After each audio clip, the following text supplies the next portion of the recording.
Okay, so we can look at working through like an astral process or an emotional process, and sometimes when you touch higher energies, or you're releasing to a great enough degree, all of your astral stuff becomes exposed. The light is suddenly shining on it, and it's magnifying it to such a high degree that you're just thrown by the amount of pain that you're in.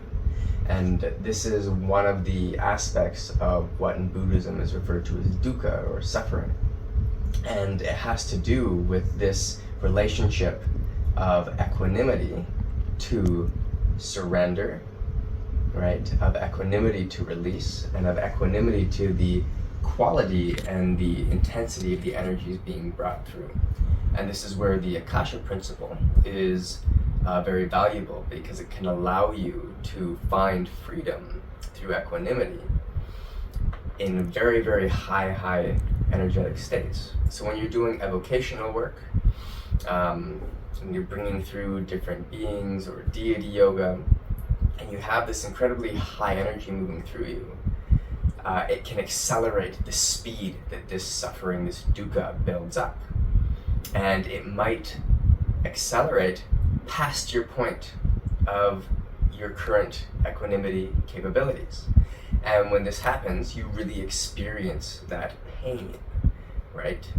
Now, when you're experiencing this pain, you could look at it as something that you have to really specifically tune into and work through. Oh, I have these insecurities, these emotional issues, and there's value in that.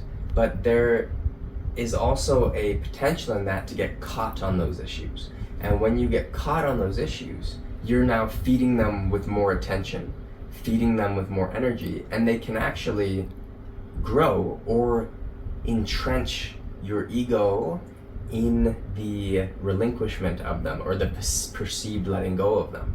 And these are the types of people who take pride in sitting with the emotions.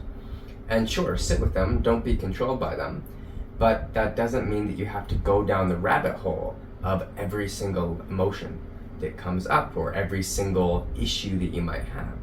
You can use equanimity in and of itself to find peace within that degree of suffering you're currently experiencing, and through that the type of karma will burn off, and that's the experience. Now let's say you have a practice that is a couple hours in the morning, couple hours in the evening, and you have a cycle. You'll notice these karmic burning cycles, or these dukkha cycles, where the suffering hits a peak, say once every week, or once every 4 days, once every 2 weeks, and then it's really difficult to be in that practice at that time, and then you reach a new layer or level of equanimity, and then it's easy for a little bit, and then the cascade, the intensity of that karma that's burning off grows, and it exceeds or reaches your equanimity threshold,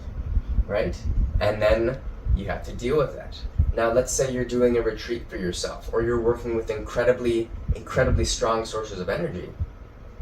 It will absolutely incinerate your equanimity.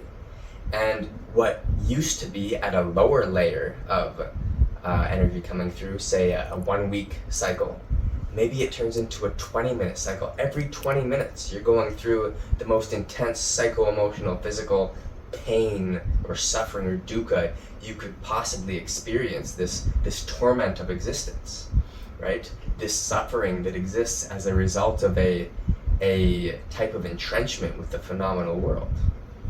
And maybe it even increases more to the point where it's every moment. There's no reprieve. You're just in incredible, intense suffering.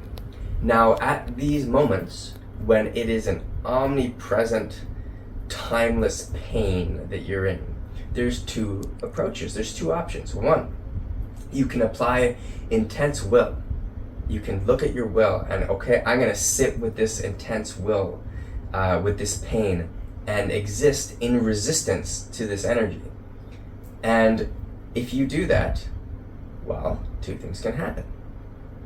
One of those things is that you break through to a new threshold of equanimity. Your equanimity capacity grows, and you can handle greater through flows of your karma moving and burning off. Or two, and this is the most common, you end up just practicing being in resistance with the energy that you're touching, or in resistance with release, right? If that's your model. And this is very, very common, and it is one of the things that you see in people's practices that might span decades, where the majority of the practice is practicing resistance. So when you are in a state of resistance, maybe that's intense like that, you can try, maybe push the discipline, the will a little bit, and see if that does the trick, and if that's all it takes, and boom, you can break through to a new layer and level of equanimity. Or if you're not breaking through that and you're stuck at this resistance level, then take a break, do something else, allow that resistance to subside, so that instead of practicing being in resistance, you can actually practice being in harmony with what you're trying to work with, and allow your relationship to those energies and equanimity to grow positively. What you practice, you build. If you practice being in resistance, you get better at experiencing resistance. If you practice being in connection and release and relationship to what it is that you're working with, and equanimity within all that, then that is what you will build. So this is worth exploring, spending some time contemplating it, and hopefully you find it helpful in your practice. Thank you.